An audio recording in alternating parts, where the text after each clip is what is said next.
غور کریں، 12 میل پہلے ایک چوراہے پہ ایک نابینا شخص کھڑا تھا، اس کے ساتھ ایک بچہ تھا، 72 نیزوں پہ 72 سر، ان سے آگے ڈھول بجتے آ رہے ہیں، آگے آگے ڈھول، پیچھے پیچھے 72 نیزے۔ بچہ یہ سمجھا شاید بارات آ رہی ہے، اور نئے کپڑے تھے، جشن تھا فتح کا ان لوگوں میں۔ بچے نے اپنے باپ سے کہا ابا لگتا ہے بارات آ رہی ہے۔ بوڑھا کہنے لگا بیٹے جب دولہا پاس میں آ جائے تو بتا دینا، تبھی بھیک مانگیں۔ بچے نے کہا ٹھیک ہے۔ ڈھول بجتے بجتے لوگ آگے گزرے، بچہ دولہا کی تلاش میں تک کیا دیکھا، 72 نیزوں پہ 72 سر۔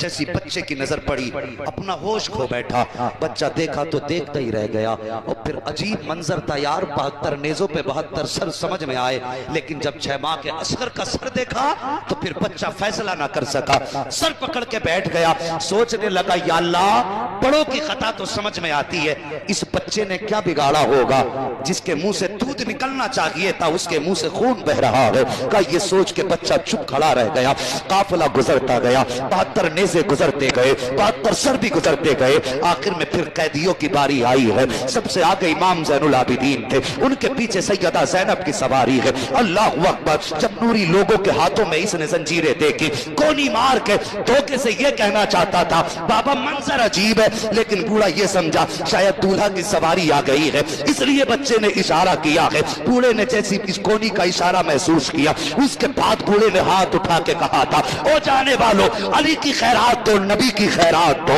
اتنا سننا تھا، حضرت زینب کی آنکھ میں آنسو آ جاتے ہیں۔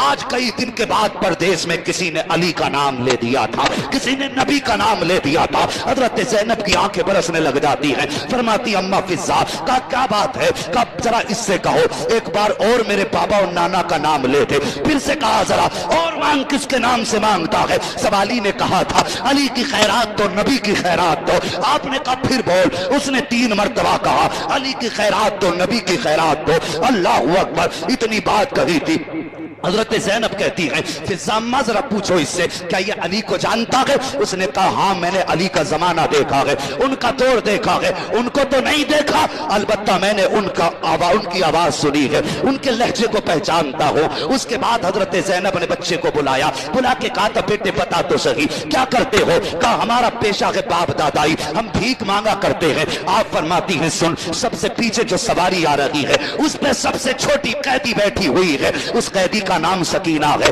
اس کی سواری کے پچھلے قدموں کے نشان کی مٹی ہٹا لینا، تمہاری ضرورت پوری ہو جائے گی۔ یہ کہہ کے سیدہ زینب آگے بڑھ گئی، بچے نے بوڑھے کا ہاتھ پکڑا ہے اور وہاں لایا ہے جہاں سے حضرت سکینہ کی سواری گزر رہی تھی، اس نے پچھلے قدموں کے نشان کی مٹی ہٹائی ہے۔ جیسی مٹی ہٹائی ہے بچے کی آنکھیں حیرت زدہ رہ جاتی ہیں، کیا دیکھتا ہے؟ اوپر کی مٹی ہٹائی، نیچے سے سونا نکل آ رہا ہے، سونا نکل آیا ہے۔ بچے نے چیخ کے کہا تھا بابا کام بن گیا ہے۔ کہا کیا ہوا ہے؟ کہا یہ جو قیدی گزر کے گئی ہے اس نے بتایا تھا کہ سواری کے پچھلے قدموں کے پیچھے سے مٹی ہٹا لینا، کب مٹی ہٹائی ہے تو سونا نکل آیا ہے، اب بھیک مانگنے کی ضرورت نہیں ہے۔ بوڑھے نے کہا تھا بیٹے اب سونے کو چھوڑ دے، وہاں لے چل جہاں وہ قیدی گئی ہے۔ کہا کس لیے؟ کہا تو نہیں جانتا ہے یہ جو گزر کے گئی ہے یہ کوئی اور نہیں ہے، یا تو علی کی بیٹی گئی ہے یا پھر اس راستے سے نبی کی بیٹی گزر کے گئی۔